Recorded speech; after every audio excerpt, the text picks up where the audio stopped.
দেখ বাবা বাইক কোনটা নিবি? আব্বা দাঁড়াও আমি দেখতেছি। শোন বাবা, আমার বাজেট কিন্তু কম। এটা তো সুন্দরী না, এটা না, দেখি ওটা দেখি। ওই জারন 5 ভার্সন 4 এটা আমার লই ভালো বানাবো। এ আব্বা এদিকে আও, এই বাইকটা নিমু। আব্বা এটাই ফাইনাল, দেখছো কালারটা পুরো গর্জিয়াস। বাবা এটার তো মনে হয় অনেক দাম। অত কিছু আমি বুঝি না, এটা পছন্দ হয়েছে এটা নিয়ে দাও।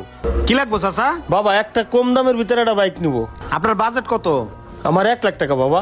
1 লাখ টাকা বাজেট আপনি এই ব্যাগ ধরতেছেন? এই যে এই ব্যাগটা না, এটা 85,000 টাকা ডিসকভার, এটা ভালো হবে নেন। বাবা ওইটা না, ওইটা ভালো হবে। এই আব্বা তোমার কি আবার এনজিওর গোলুক মনে হয়? এটা তো মুরব্বির গো বাইক, এটা তো মুরব্বিরা চালায়। কোনো এত কিছু বুঝি না, আমার এটা লাগবে, এটা লইয়ে দাও। বাবা এই বাইকটার দাম কত? কি কমু চাচা, এটা দাম তো মেলা, 6.5 লাখ টাকা। আমার 1 যুগের কামাই। 1 যুগের কামাই হোক আর 2 যুগের কামাই হোক, আমার ফুল ইন ফাইনাল এটা লইয়ে দাও। হ্যাঁ রে ছোট ভাই, একবার বাপের অসহায় মুখটা দেখছো? বাপটা কেমনে তাকায় রয়েছে, বাপের যেটা দেয় ওইটা নেও। বাপের ইনকামটাও তো দেখতে হইব, বাপে কয় টাকা ইনকাম করে, কত খরচ করে। এর একটা গাড়ির দাম 6.5 লাখ টাকা, বড় লোক পোলাবেনের গাড়ি। তুমি হলো মধ্যবিত্ত পরিবারের সন্তান, বুঝতে হবে। নিজে ইনকাম করে একটা বাইক কিনা দেখো, তখন 6.5 লাখ কে 60 টাকার তেল কিনতেও মন চাইবো না। 2 টাকা ইনকাম করা অনেক কষ্ট, যে কামায় সেই বোঝে। আব্বা আমি তাহলে এই বড় বের কথা রাখলাম, ওইটাই নিমু। আচ্ছা বাবা, ঠিক আছে বাবা, তাহলে ওইটাই দেন। এই এনজি, এই ডিসকভার বাইকটা রেডি করে দাও। আচ্ছা ভাই দিতেছি। বাবা একটু উইডে বয়।